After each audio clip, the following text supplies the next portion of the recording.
happy ako sa pagiging isang senador. Nagagawa ko yung gusto ko.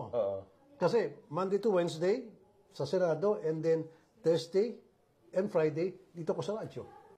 Thursday and Friday dito ko sa radyo. Hello.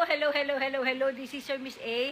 And gusto ko lang ulit magbigay ng reaction video dito sa issue ni Raffy Monyo regarding sa korupsyon sa oras. Actually, na-vlog ko na to before and gusto ko lang ulitin because ito yung evidence na itong si Raffy ay magnanakaw ng oras sa gobyerno. Maaring hindi nga literally pera ang kinukurap mo, pero the fact na nangungurap ka ng oras sa gobyerno, katumbas din niya ng salapi. Okay? Can you imagine, from the horse's mouth itself, Monday to Wednesday, nasa Senado siya. But Thursday and Friday, nando siya sa Wanted sa radyo. So obviously, binabayaran ka ng taong bayan bilang senador from Monday to Friday. Pero Thursday, Friday, wala ka. Sa iba ka nagtatrabaho. It's a private company and binabayaran ka din dyan bilang host ng programang Wanted sa radyo.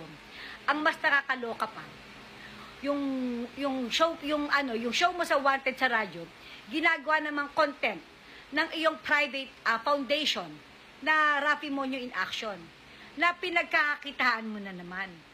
So alam mo yon, nagpa-part-time ka bilang senador pero ang sweldo mo pang malakasang pang buong isang linggo.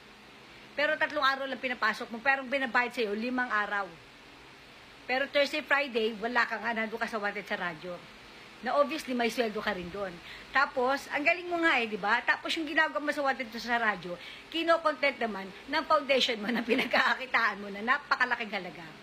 Pagkatapos, ang nakakaloka, pag may humingi ng tulong sa Raffy Monyo in Action na isang foundation, na again, ulitin ko dahil isang foundation yan, hindi sila nagbabayad ng tax. Okay? Ang nakakaloka lang, pag hindi ka viral, o hindi masyado magandang istorya mo, hindi ka tutulungan. Raffy, again ang Raffy Monyo in Action is a foundation. So dapat wala kang pinipiling tutulungan. Dapat ang mga lumalapit sa'yo ay tinutulungan mo, whether viral or hindi.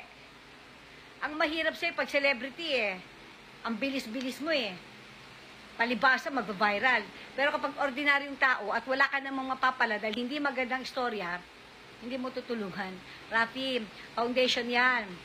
Ang mga perang dumadating dyan ay mula sa donation ng mga may mabubuting puso. Pinapadaan nila sa ang pera, pinagkakatiwala nila sa ang pera dahil ito ay itinutulong mo sa mga nangangailangan. Ang problema sa iyo, Raffy, pili lang din ang tinutulungan mo. Kung hindi viral, hindi mo tutulungan, nakakaloka. Pag-isipan nyo mabuti. Again, ulitin ko ang pangungurap ng oras ay katumbas ng pagkurap ng salapi sa taong bayan.